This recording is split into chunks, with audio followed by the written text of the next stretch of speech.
Hello అండి, నమస్తే. Welcome to Lakshmi's cooking. నేను మీ సత్య. ఈరోజు నేను అచ్చమైన ఆంధ్ర రెసిపీని చూపించబోతున్నానండి. పప్పుచారు చాలా బాగుంటుందండి ఈ పప్పుచారు. మరి దీన్ని ఏ విధంగా తయారు చేయాలో చూద్దాం. ఒకసారి మీరు కూడా ఈ విధంగానే ట్రై చేసి చూడండి, చాలా బాగా నచ్చుతుంది మీ అందరికీ. మరి దీన్ని ఏ విధంగా తయారు చేయాలో, ఏమేమి ఇంగ్రీడియంట్స్ కావాలో చూద్దాం. ముందైతే మనం ఒక మిక్సీ జార్ తీసుకుందాం. ఇలా మిక్సీ జార్లోని ఒక 10 వరకు ఎండు కొబ్బరి ముక్కల్ని యాడ్ చేసుకోవాలి. అలాగే 10 అల్లం ముక్కల్ని యాడ్ చేసుకుందాం. అలాగే 10 వరకు వెల్లుల్లిపాయలను కూడా యాడ్ చేసుకొని వీటిని బరకగా మిక్సీ చేసుకోవాలి. ఇలా చేసుకొని పక్కన పెట్టుకుందాం. ఇప్పుడు పప్పుచారులోకి మనం ఏమేమి వెజిటేబుల్స్ తీసుకున్నామో చూద్దాం. ముందుగా అయితే నేను 2 టొమాటోస్ని తీసుకున్నాను. అలాగే ముల్లంగి ఒకటి తీసుకొని ఈ విధంగా కట్ చేసి పెట్టుకున్నాను. 2 బెండకాయలని కట్ చేసుకున్నాను. అలాగే 2 మునక్కాయలని ఈ విధంగా కట్ చేసి పెట్టుకోవాలి. ఒక క్యారెట్, అలాగే బీన్స్ ఒక 4-5 తీసుకోవాలి. ఒక ఆనియన్ని తీసుకొని ఇలా పెద్దగా కట్ చేసుకోవాలి. అలాగే 3 వరకు పచ్చిమిరపకాయలని తీసుకోవాలి. ఇప్పుడు నేను వంకాయలని కూడా తీసుకుంటున్నానండి. ఈ వంకాయలు ముందుగానే కోస్తే నల్లగా అయిపోతాయి కాబట్టి నేను పప్పుచారు చేసేటప్పుడు కట్ చేసి యాడ్ చేస్తాను. ఇప్పుడు నిమ్మకాయ సైజ్ అంత చింతపండుని ఈ విధంగా కడిగి నానబెట్టుకోవాలి. నేను ఇక్కడ 1 గ్లాస్ కందిపప్పుని కడిగి బాగా ఈ విధంగా కుక్ చేసి పెట్టుకున్నాను. ఇలా బాగా ఉడికాక దీన్ని పప్పు గుత్తితో మ్యాష్ చేసుకొని ఇలా పక్కన పెట్టుకోవాలి. చూడండి, ఇంత క్రీమీగా రావాలి పప్పు అనేది. ఇప్పుడు పప్పుచారుని తయారు చేసుకోవడానికి ఒక గిన్నెని స్టవ్ మీద పెట్టేయాలి. దాంట్లో ఒక 2 స్పూన్స్ ఆయిల్ యాడ్ చేసుకోవాలండి. ఆయిల్ హీట్ అయ్యాక ఆవాలు, జీలకర్ర యాడ్ చేసుకోవాలి. ఇవి వేగాక ఇందులో మనం ముందుగా కట్ చేసి పెట్టుకున్న ఈ అన్ని వెజిటేబుల్స్ని యాడ్ చేసేసుకోవాలి. ఇవే కాదండి, మీకు నచ్చిన వెజిటేబుల్స్ ఇందులో యాడ్ చేసుకోవచ్చు.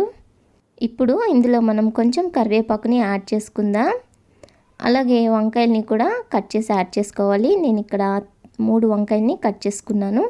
ఇప్పుడు దీనికి సరిపడా సాల్ట్ని యాడ్ చేసుకోవాలి. అలాగే 1/2 టేబుల్ స్పూన్ పసుపుని యాడ్ చేసుకొని ఈ విధంగా మనం కలుపుకోవాలి. ఇలా కలుపుకొని ఒక 5 మినిట్స్ వరకు దీన్ని మగ్గనివ్వాలి. మూత పెట్టేసి మగ్గనిద్దాం. 5 మినిట్స్ తర్వాత మూత తీసి ఇప్పుడు మనం ముందుగా మిక్సీ చేసి పెట్టుకున్నాం కదా కొబ్బరి, అల్లం, వెల్లుల్లి, ఆ పొడిని ఇందులో యాడ్ చేసేసుకుందాం. ఇందులో యాడ్ చేసేసుకొని ఇవన్నీ మిక్స్ అయ్యే విధంగా ఒకసారి బాగా మిక్స్ చేసేసుకోవాలి. ఇలా మిక్స్ చేసేసుకొని మళ్ళీ ఒక 3 మినిట్స్ వరకు మూత పెట్టి మగ్గించుకుందాం. 3 మినిట్స్ తర్వాత మనం మూత తీసేసి ఇప్పుడు ఇందులోకి ఈ ముక్కలు మునిగే వరకు వాటర్ని యాడ్ చేసుకుందాం. ఇలా వాటర్ని యాడ్ చేసుకొని ఒకసారి మళ్ళీ మిక్స్ చేసేసుకొని మూత పెట్టేసి ఒక 6 to 7 మినిట్స్ వరకు ఇలా మగ్గించుకోవాలి. ఇలా చేయడం వల్ల మనకి వెజిటేబుల్స్ అనేవి తొందరగా కుక్ అయిపోతాయి. ఇప్పుడు మూత తీసి చూద్దాం. మన వెజిటేబుల్స్ అనేవి బాగా కుక్ అయిపోయి చూడండి. ఇప్పుడు ఇందులో మనం ముందుగా తీసి పెట్టుకున్న చింతపండు రసాన్ని యాడ్ చేసేసుకోవాలి. అలాగే ముందుగా మనం మ్యాష్ చేసి పెట్టుకున్నాం కదా ఈ కందిపప్పుని కూడా యాడ్ చేసేసుకోవాలి. ఇది ఎవరి టేస్ట్కి తగ్గట్టు వాళ్ళు వాటర్ని యాడ్ చేసుకొని పల్చగా చేసుకోవచ్చు. లేదంటే చిక్కగా కావాలనుకునే వాళ్ళు వాటర్ యాడ్ చేసుకోకుండా మనం చేసుకోవచ్చు. ఇప్పుడు ఇందులో దీనికి సరిపడా సాల్ట్, అలాగే 1 టీ స్పూన్ కారాన్ని యాడ్ చేసుకొని మళ్ళీ ఒకసారి మిక్స్ చేసేసుకోవాలండి. దీన్ని ఇప్పుడు ఒక 8 మినిట్స్ వరకు మూత పెట్టేసి బాగా మరగనివ్వాలండి.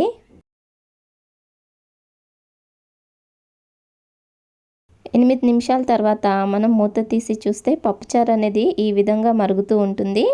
అంటే మనకి ఇది రెడీ అయినట్టు. లాస్ట్లో మనం కొంచెం కొత్తిమీరను చల్లుకొని స్టవ్ ఆఫ్ చేసేసుకుంటే మనకి గుమగుమలాడే ఆంధ్ర పప్పుచారు రెడీ అయిపోయిందండి.